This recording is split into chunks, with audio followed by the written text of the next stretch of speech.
Hey YouTube, what is up?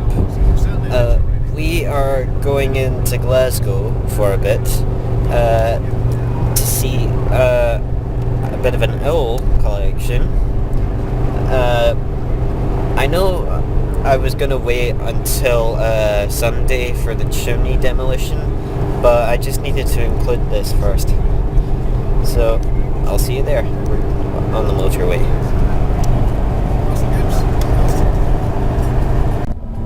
Look at all this black pudding. Why would you put all that there?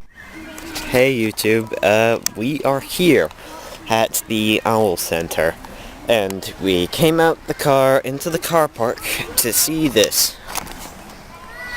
It's a playground.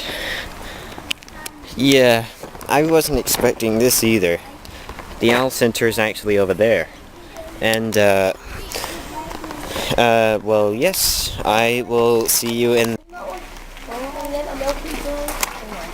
This here is my number 4 favorite owl, the Mandiger's eagle owl. Just love its pattern and its bright orange eyes. Alright, YouTube, this up here is my 3rd favorite owl. The Siberian eagle owl. My number 2 is the snowy owl, and number 1 is the barn owl. I will get to finding those in a couple of minutes. My number 2 favorite owl, the snowy owl. I recognize these owls from Harry Potter. Did you know that Harry Potter's owl Hedwig is a girl? Well, the female owls are actually this white one here. The males are the ones with the black patterns on them. So Hedwig is actually played by a boy owl. Bet you didn't know that. And into South America. So everywhere from Alaska at the top to Tierra del Fuego at the southern tip of South America is dominated by this bird, which I think is quite astounding. And when you think how many different habitats are involved in that, you have to be amazed. Because in Alaska it breeds amongst the frozen forests of the far north, sub-zero temperatures.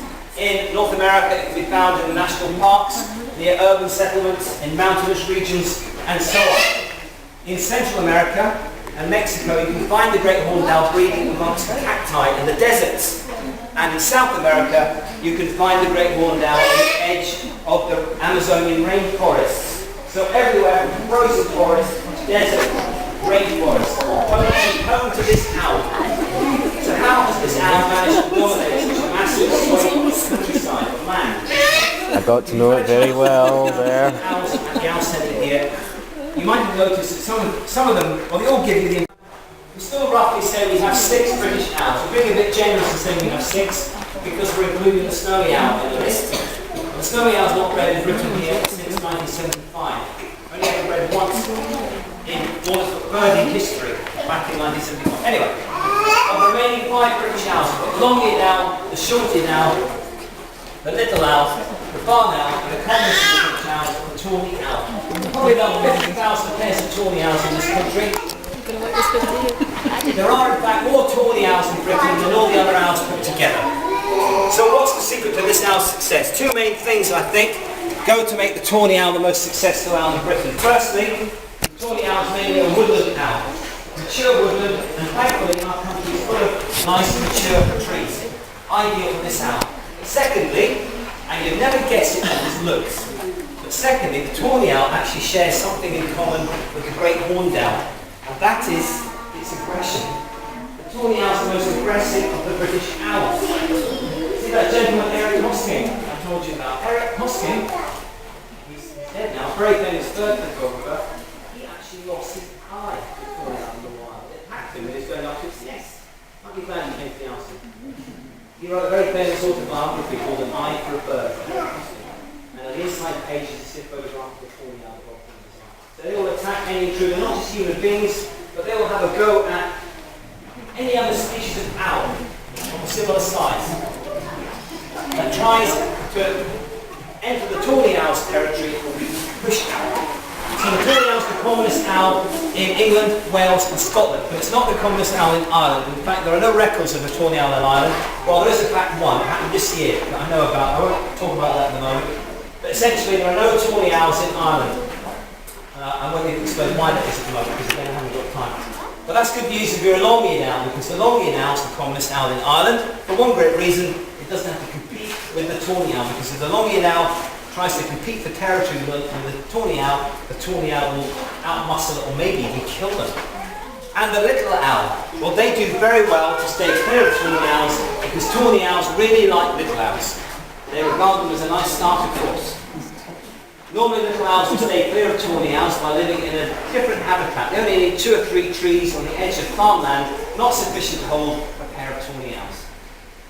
But sometimes, inevitably, a young little owl will look enviously up on the horizon at the big woodland on the hill and think to itself, if I go down to the woods, maybe I won't be in for a big surprise. But they would be, because the local tawny owl will kill them on sight and eat them. Owls don't build nests.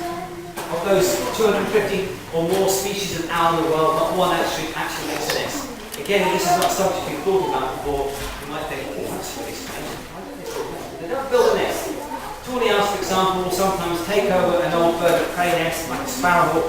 I've found them in buzzard nests before. Sometimes they'll take over an old crow's nest or an old squirrel's dray, but they don't actually build a structure themselves at all. But the favourite nesting site of tawny owls, I think of most owls in the world, is a hole in the tree. Nothing like them to escape from the daylight, a nice dark hole in the tree, straight into the daylight, straight. Now, this is the end of the display. Now, this is a bit of Hosking likes best of all, because at the end of the display, Hosking wants to go to his lunch. And this is where you can help him. He's looking forward to it. You can see him crouched already. He's looking forward to his lunch. It's nearly lunchtime now, Hosking. What I'll do is, I'll say his name. When I say his name, you can actually shout out as loud as you want. H-O-N-E. He'll then know it's time for him to go home. As soon as I say his name, you shout it out loud as you want home, he'll know it's time for him. Hosking! Oh. Say goodbye, Hosking.